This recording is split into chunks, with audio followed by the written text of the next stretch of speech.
మా latest videos కోసం మా ఈ తెలుగు న్యూస్ ఛానల్ సబ్స్క్రైబ్ చేసి గంట సింబల్ యాక్టివేట్ చేసుకోండి. సంక్రాంతి తెలుగువారికి అతి ముఖ్యమైన పండుగ. అంతేకాదు ఈ పర్వదినం భారతదేశంలో చాలా ప్రాంతాలలో ముఖ్యమైందే. అందుకే దీన్ని తెలంగాణ, ఆంధ్ర, కర్ణాటకలో సంక్రాంతి అని, తమిళనాడులో పొంగల్ అని, మహారాష్ట్ర, గుజరాత్లలో మకర సంక్రాంతి అని, పంజాబ్, హర్యానాలలో లోరీ అని పిలుస్తూ ఉంటారు. మరికొన్ని రాష్ట్రాలలో మాఘీ అని పిలుస్తారు. పేరేదైనా ఈ పండుగకు సందర్భము, సంతోషానికి కారణాలు అన్ని చోట్ల ఒకటే. ఎక్కడైనా ఇది రైతుల పండుగే. కలం నుంచి ఎడ్ల బళ్ళ మీద ధాన్యం ఇంటికి చేరేసరికి రైతు కళ్ళు ఆనందంతో మెరుస్తూ ఉంటాయి. అందుకే ఆ రోజులు నిజంగా పండుగే. 3 రోజులు జరుపుకునే ఈ పండుగను పెద్ద పండుగ అంటారు. మరి ఈ పెద్ద పండుగ రోజున ఇంట్లో పొరపాటున కూడా ఈ కూర వండితే 7 జన్మల దరిద్రం మిమ్మల్ని పట్టి పీడిస్తుంది. జాగ్రత్త. మరి మకర సంక్రాంతి రోజున పొరపాటున ఈ కూర వండినా తిన్నా అష్ట కష్టాలు అనుభవిస్తారు. ఆర్థిక ఇబ్బందులతో, అనారోగ్య సమస్యలతో బాధపడతారని పండితులు చెప్తూ ఉన్నారు. సంక్రాంతి ఈ పండుగ అనగానే ముందుగా గుర్తుకు వచ్చేది పల్లె వాతావరణం. పాడి పంటలు, వివిధ పనులపై గ్రామాల నుండి పట్టణాలకు వలస వచ్చిన వారంతా సంక్రాంతి పండుగ సందర్భంగా వారి స్వగ్రామాలకు చేరుకుంటూ ఉంటారు. సంక్రాంతి రోజున సూర్యోదయానికి ముందే లేచి పూజామందిరము, ఇంటిని శుభ్రం చేసుకోవాలి.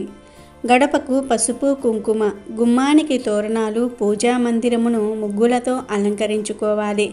స్త్రీలు తెల్లవారుజామునే నిద్రలేచి వారి వారి ముంగిళ్లలో రంగవల్లులు తీర్చిదిద్దుకోవాలి. మకర సంక్రాంతి రోజు సూర్య భగవానుణ్ణి ఆరాధించటం వల్ల అంతా మంచే జరుగుతుందని నమ్ముతూ ఉంటారు. సూర్యుడికి ఆర్జం సమర్పించాలి. కొంతమంది ఈరోజు సూర్యుడికి నీళ్లు, ఎర్రని పువ్వులు, గోధుమలు, నువ్వులు, అక్షింతలు, తమలపాకులు సమర్పిస్తారు. ఆర్జం సమర్పించేటప్పుడు సూర్య మంత్రం, గాయత్రి మంత్రం జపించాలి. నీటి ప్రవాహంలో సూర్యభగవానుణ్ణి చూడటం చాలా పవిత్రంగా భావిస్తారు.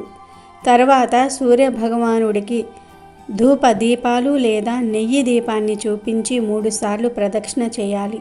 భోగం సమర్పించిన తర్వాత చేసిన పాపాలకు క్షమాపణ అడగాలి.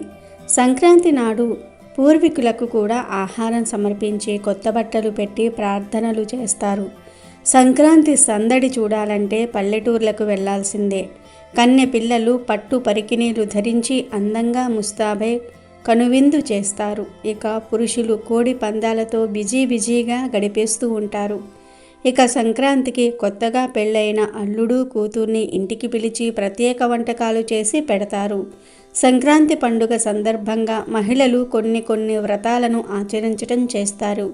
వాటిల్లో గొబ్బి గౌరీ వ్రతం ఒకటి. ఈ వ్రతాన్ని భోగినాడు ప్రారంభిస్తారు. ధనుర్మాసం నెలపట్టింది మొదలు సంక్రాంతి పండుగ వరకు ప్రతి ఇంటి లోగిలి రంగురంగుల ముగ్గులతో ముచ్చటగా కనిపిస్తూ ఉంటుంది. భారతదేశంలోని అత్యంత ముఖ్యమైన పండుగలలో మకర సంక్రాంతి ఒకటి. ఈ పండుగకు ప్రత్యేక వంటకాలు తయారు చేయటం ఆనవాయితీ. ఎలాంటి వంటకాలు సంక్రాంతికి వండుతారో తెలుసుకుందాం.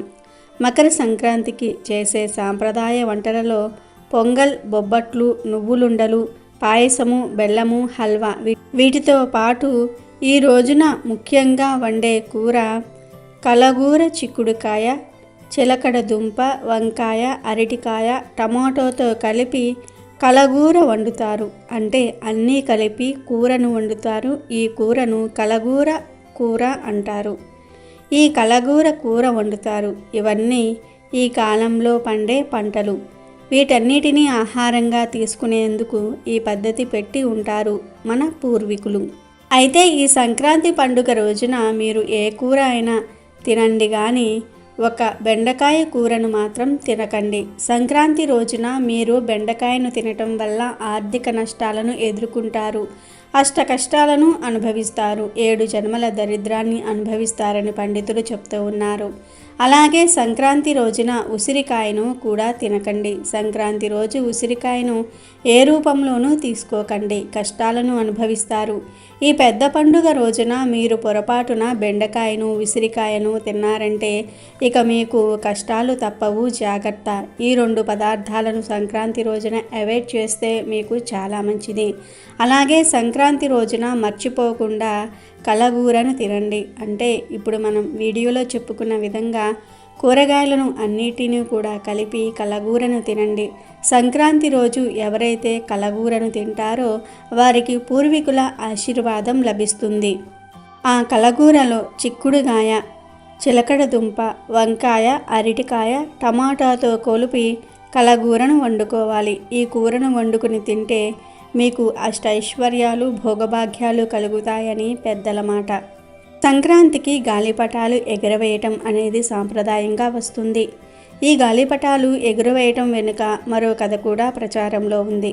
మకర సంక్రాంతి ఉత్తరాయణ సమయంలో గాలిపటాలు ఎగురవేస్తే స్వర్గానికి వెళ్తారని నమ్మకం ఉంది.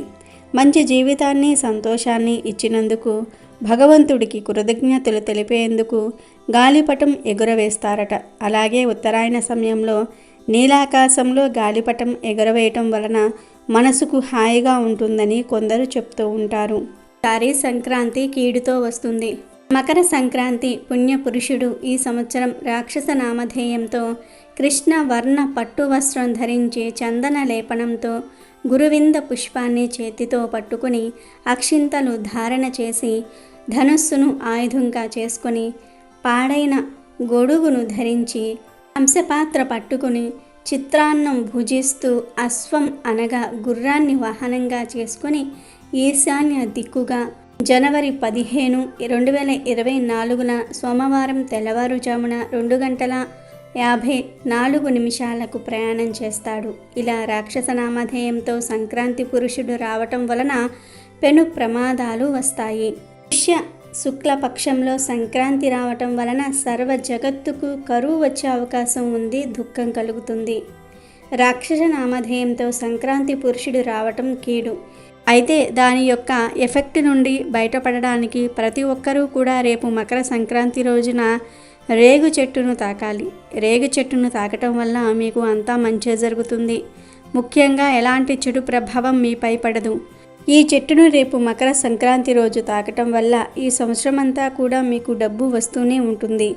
ఆర్థిక పరంగా ఎలాంటి సమస్యలు కలుగవు, అన్ని శుభాలే కలుగుతాయి. రేపు సంక్రాంతి రోజు ఎవరైతే రేగు చెట్టును తాకుతారో వారి ఇంటిలో డబ్బు ఎప్పుడూ నిలుస్తుంది. ఎలాంటి ఆరోగ్య సమస్యలు, ఆర్థిక సమస్యలు రావు. ఎలాంటి సమస్యలు ఎదురైనా వాటిని సులువుగా ఎదిరిస్తారు. ఈ చెట్టును తాకటం వల్ల మీలో శక్తి సామర్థ్యాలు రెట్టింపు అవుతాయి. కాబట్టి రేపు మకర సంక్రాంతి రోజు ప్రతి ఒక్కరూ కూడా రేగు చెట్టు తాకి శుభ ఫలితాలను పొందండి. ఈసారి మకర సంక్రాంతి సోమవారంతో వచ్చింది. సోమవారం మహాశివుడికి ప్రసిద్ధి చెందిన రోజు, ప్రీతికరమైన రోజు కూడా. ఇలా సోమవారం మకర సంక్రాంతి రావటం ఎంతో శుభదినమని పండితులు చెప్తూ ఉన్నారు. బుద్ధిని వృద్ధి చేసుకోవటం అనేది సంక్రాంతి పండుగలోని ఆంతర్యం. అందుకే ఈ రోజున బుద్ధికి ఆదిదేవత అయినటువంటి సూర్యుని ఆరాధించాల్సిన రోజుగా నిర్ణయిస్తారు పెద్దలు. ఈ శుభ ఘడియల్లో చేసే పూజలు, దానాలతో పుణ్యం కలుగుతుంది. సంక్రాంతి నాడు నువ్వులతో హోమం, నువ్వుల దానంతో శనిదోషం నివృత్తి అవుతుంది. తెల్లని నువ్వులు సేవించటం వల్ల అకాల మృత్యుబాధ తొలగి ఆయుష్ పెరుగుతుందని పురాణ వచనం. వరాహమూర్తి భూమిని ఉద్ధరించిన సంకేతంగా సంక్రాంతి రోజున గుమ్మడికాయ కూష్మాండ దానం చేస్తారు.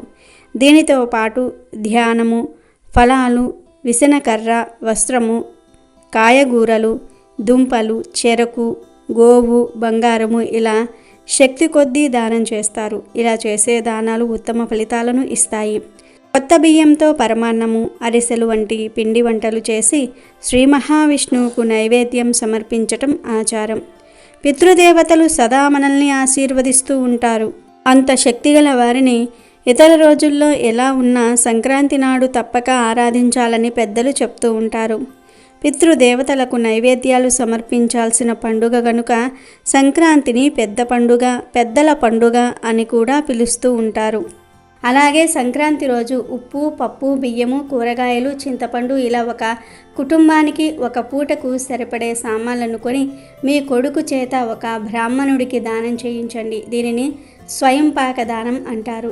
సంక్రాంతి రోజు మీ కొడుకుతో లేదా మీ కొడుకు పేరు మీద ఈ స్వయంపాక దానం చేస్తే సంక్రాంతి కీడు పూర్తిగా పోతుంది. మీ కొడుకుకు ఎటువంటి చెడు జరగదు, అంతా మంచే జరుగుతుంది. అమెజాన్లో బెస్ట్ డిస్కౌంట్స్ కోసం వీడియో డిస్క్రిప్షన్లో లింకు ఉంది, చూడండి. అలాగే మా టెలిగ్రామ్ ఛానల్ సబ్స్క్రైబ్ చేసుకోండి.